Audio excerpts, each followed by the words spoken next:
We're back. Footy is right around the corner. Let's talk about the things that I want to see in these two practice matches. Let's get into it.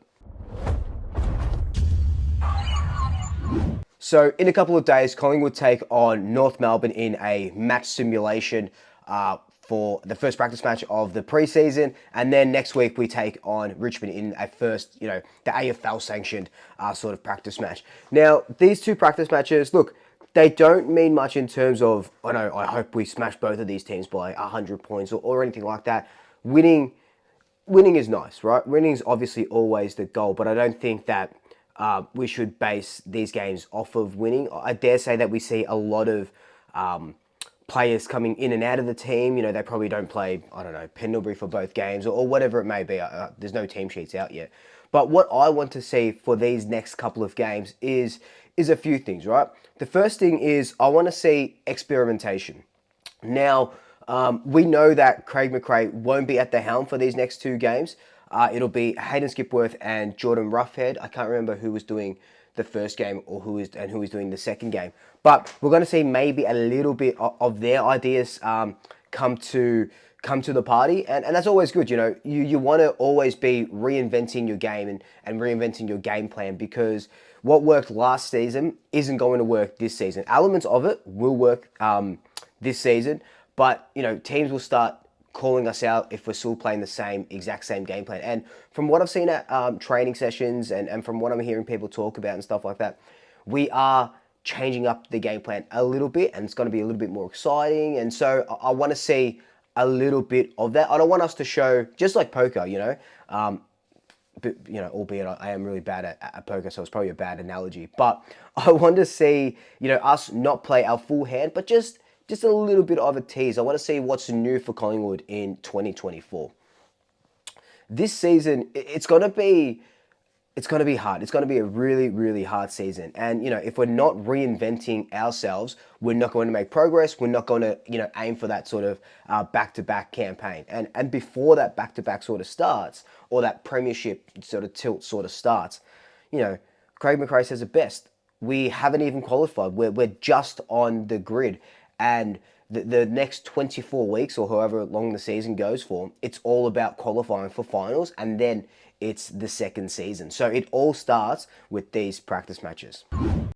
Another thing that I want to see is positional experimentations. So, we talked about Jamie Elliott playing a couple of practice sims at training, intra clubs and stuff, off the half back line. So maybe we see, what will it look like for a quarter if we put Jamie Elliott down back in the half back line, just to see, can he go and do it against, AFL opposition?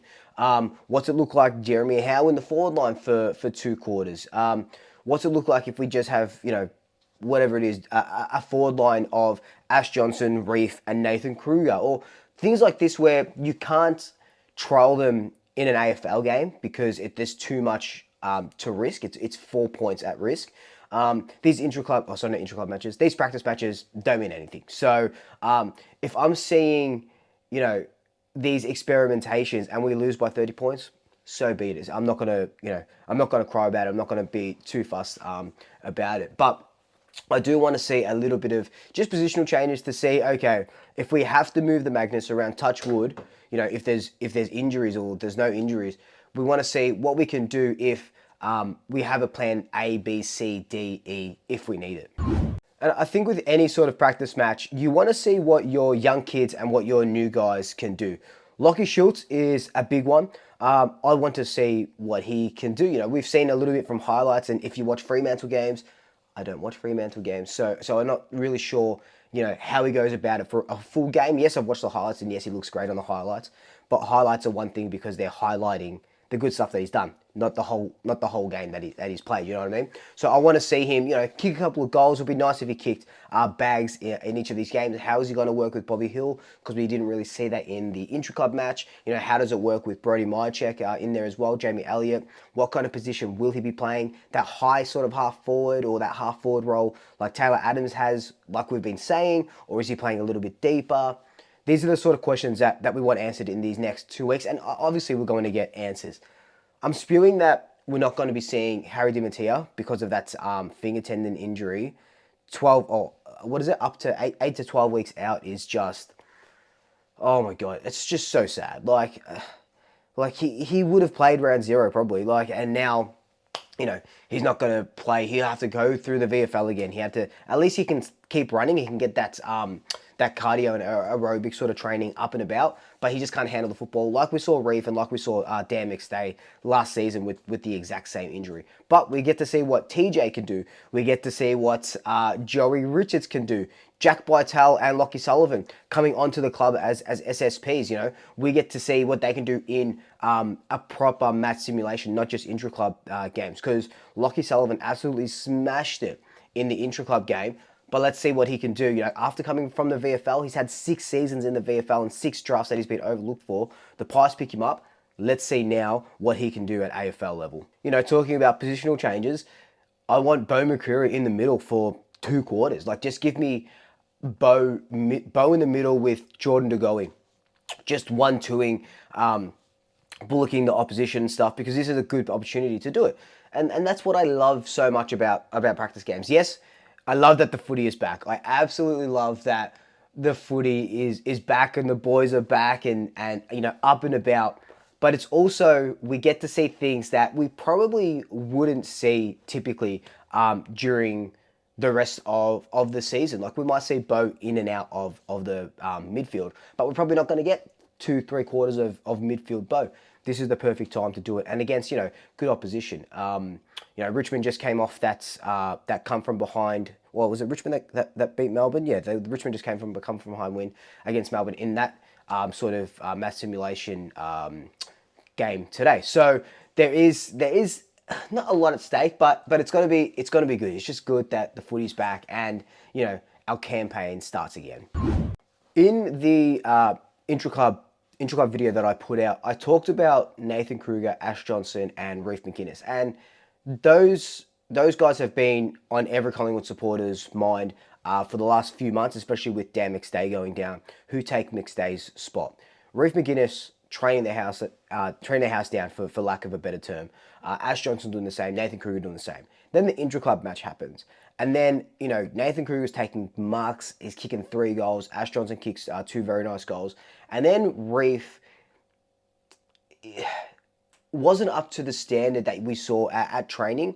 And, it could be because he was in that sort of black jumper team and he wasn't sort of getting the entries that the white team were doing, like Ash Johnson and Nathan Kruger. Like, they were getting bullet passes and they were doing really well. Reef wasn't getting that, but that one, I'll never forget that sort of one shot, 15 meters out, goes to snap it, doesn't even make the distance. Now, it could be a mixture of anything, but these next 2 practice games, this is going to be the best indication of who is taking McStay's spot. For me personally, it was going to be Ash Johnson, right? But then last week in the intra-club, I saw Nathan Kruger dominate the forward line. So now Nathan Kruger's in sort of contention for that round 0 spot. So, who will stand up in these next 2 games? And I don't think it's going to be who can kick the most goals. It's who are we hitting the target? Like, who are we finding the most of? Who is presenting? Who is leading the best? Who is doing work off the ball? And that's a big thing, We see, a lot of, Ash Johnson did it a lot last season where he'd kick a bag and then a little bit go missing. I want to see him work a lot harder this season. And from what I've seen at training, he's going to. So I want to see that. I want to see these guys fight tooth and nail with each other, metaphorically, with each other, to get that spot in our forward line and to help Brody Myercheck. He needs all the help he can get, the poor dude. He spent, since 2018, just pretty much by himself. And Dan McStay was supposed to be that guy, and that bloody ACL injury, and it's unfortunate, but it gives, with every unfortunate thing that happens, it presents an opportunity, and one of those guys needs to take it, by the scruff of its neck. And finally, the last thing I want to see, Finn McRae. I just want to see him do what he did in the intra-club match against AFL opposition. North Melbourne are probably going to play a really good team just because they've got a lot of kids and they want to blood these kids in, match sim and stuff like that. And Richmond, coming off that win and then coming off, a new coach and stuff, they've got a little bit of stuff to prove. They want to get back into finals and stuff like that. So I want to see Finn McRae do it against these guys. And all signs lead to that he can do it. You know, when he's had the opportunity at AFL level, he hasn't really, besides that Essendon game that he came on as a sub. But this is Finn's year, and I want to see him just go to another level. And he'll probably be leading, I dare say, leading our midfield, for these next 2 games, because I really don't know. They haven't really talked about if they're going to play a whole team or if they're going to sort of drop the guys off. I assume they are going to drop guys off, but yeah, I want to see Finn McRae absolutely, take the lead in this midfield and show the AFL world that he is here and he's going to play round zero. I want to see him have a couple of games and cement his round zero spot. But look, guys, that's just been what I want to see in these next 2 practice matches. Let me know your thoughts down below. Do you agree with what I want to see, or do you have other things that you want to see, more positional changes, or what's your favorite, what's your player that you want to see the most of? Let me know down below. But until then, like, comment, subscribe, tell your family, tell your friends, tell your pets, and until next time, double shakers. I'll swoop you later.